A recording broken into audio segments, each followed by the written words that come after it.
பாட்டாளிகள் அனைவருக்கும் வணக்கம். அதாவது அரசியல் சார்ந்த நடுநிலையான கருத்துக்களை தினந்தோறும் பதிவேற்றம் செய்து வரக்கூடிய நம்ம பாட்டாளி பிரதர்ஸ் யூடியூப் சேனலில் பெற்றோர்கள் குழந்தைகளுக்கு கட்டாயம் சொல்லிக் கொடுக்க வேண்டிய சேமிப்பு பழக்க வழக்கங்கள் பற்றி இன்றைய தினம் ஒரு காணொலி பதிவேற்றம் செஞ்சுருக்கோம்.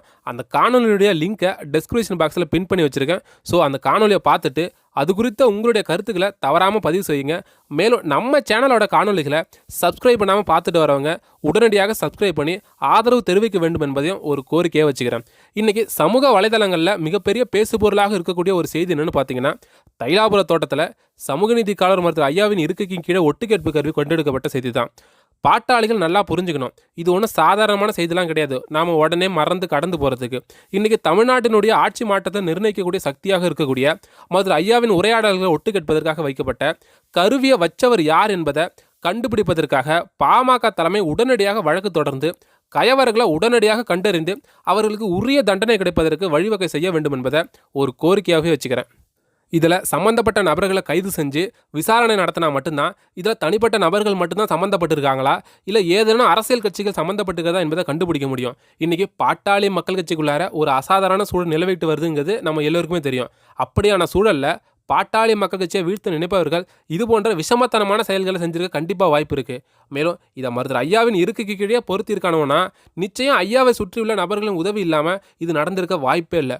மேலும் அண்ணனுக்கும் ஐயாவிற்கும் இடையில நிகழ்ந்துட்டு வரக்கூடிய மோதல் போக்கை பயன்படுத்திக்கிட்டு இன்றைக்கி ஏராளமான பாமக துரோகிகள் ஐயாவை தொடர்ச்சியாக சந்திச்சுட்டு வரக்கூடிய சூழலில் அவர்களில் யாருக்காச்சும் தொடர்பு இருக்குமா என்ற கோணத்திலையும் நிச்சயமாக இந்த வழக்கு விசாரணை நடத்தியே தீரணும். இன்றைக்கி இந்திய அரசியல்வாதிகளுக்கெல்லாம் முன்மாதிரியாக தான் தங்கியிருக்கக்கூடிய வீட்டுக்குள்ளாரையே கட்சிக்காரர்கள் தொடங்கி பத்திரிகையாளர்கள், அரசு அதிகாரிகள், எதிரிகள், துரோகிகள்னு எல்லாரையும் சந்திச்சுட்டு வரக்கூடிய மதுரை ஐயாவின் இருக்கையிலேயே ஒட்டு கேட்பு கருவி கண்டெடுக்கப்பட்டதை பார்க்கும்போது ஐயாவின் பாதுகாப்பு மிகப்பெரிய கேள்விக்குறியாக இருப்பது போல தான் தெரியுது.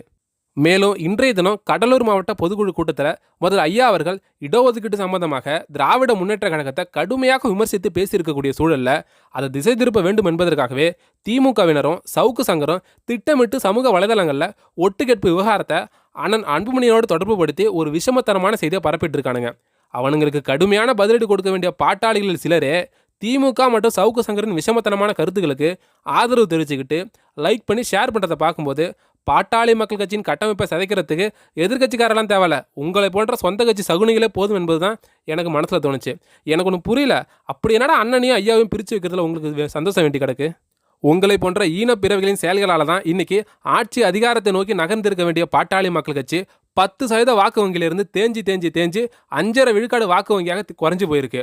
ஐயாவிற்கும் அண்ணனிற்கும் கழகம் மூட்டி விட்டுட்டு அதில் குளிர் காய்ந்து கொண்டிருக்கக்கூடிய கழகக்காரர்களையும் சூழ்ச்சியாளர்களையும் நிச்சயமாக பாட்டாளி மக்கள் கட்சியின் தலைவராக இருக்கக்கூடிய அண்ணன் அன்புமணி அவர்கள் மிக விரைவில் களை எடுப்பார் என்பதை ஒரு எச்சரிக்கையாகவே சொல்லிக்க விரும்புகிறேன். மேலும் இன்றைய தினம் செய்தியாளர்களை மதுரை ஐயா அவர்கள் சந்தித்தப்போ ஒரு செய்தியாளர் கேட்குறாரு, அன்புமணி அவர்கள் நேற்று தினம் தைலாபுரத்துக்கு வந்ததை பற்றி என்ன நினைக்கிறீங்கன்னு. அதற்கு ஐயா என்ன பதில் சொல்கிறாங்கன்னு பார்த்தீங்கன்னா, அன்புமணி அவரோட வீட்டுக்கு வராரு, இதில் என்ன இருக்குன்னு ஐயா சொல்கிறாங்க.